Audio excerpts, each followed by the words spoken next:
এ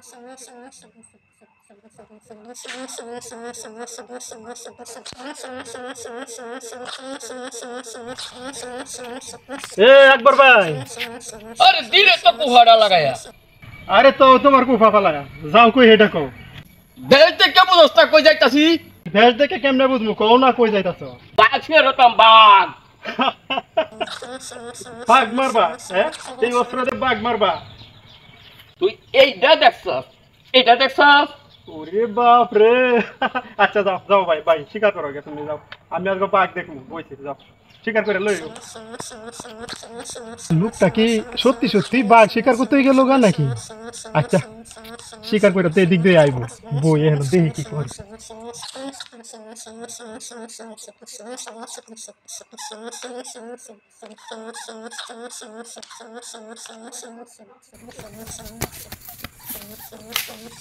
এই এই এই কি হইছে?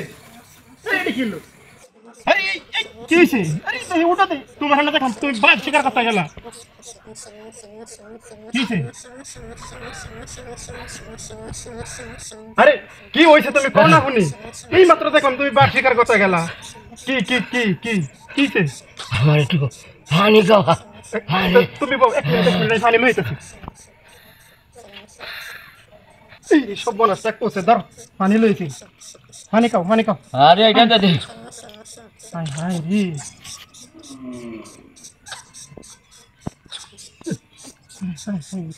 রক্ত দাবি আছে। ঘটনাটা কও, তোমার কি হয়েছে? ঘটনাটা কইলা কথা কইতাছি আমি যখন জংলা হতে ঢুকবা তখন আমারে দেখিয়া কারণ জানে আকবর আকবর চিনে বাঘে চিনে। হ্যাঁ এটা তো আমিও জানি। যখন আমি জংলা হতে ঢুকবা আমারে দেখিয়া তিন বাঘ তিন দিকে দৌড়। আমিও জানি যে আকবরে দেখলে বাঘে বসে এক গাড়ে পানি খা। জীবন বাইন্দে তুই আকবরে দেখে বাঘ ফলাইলো, কিন্তু আজকে আকবরকে লাগিয়ে নাই পড়ে গেল, আমার জানার বিষয় এটা। আরে বোন আমি তো জংলা ঢুকছি বাঘ শিকারই করবা তিনটা গেছে গা আরো তো ধরবা। এর মধ্যে দেখি লাইলের কুরসার মধ্যে একেবারে কালা একটা কুত্তা লাল লাল চোখ। আচ্ছা তারপরে দেখিয়া যে আমি আর এনে দাঁড়ায় তাকালাম না, দিলাম এক দৌড়। ওর কুত্তা কি আমার পিছে আইয়ে কিনা আমি এটা কিছু কইতাম না, এই হরিয়া গেছি। তোর মেয়ে সময় ডই মারি এলো, বাঘ শিকার করতে গেছে, কুত্তা দেখে ডরে আপনার। তুই বুঝবে কি তোর বাপে কদিন বাদ দিয়া রসুন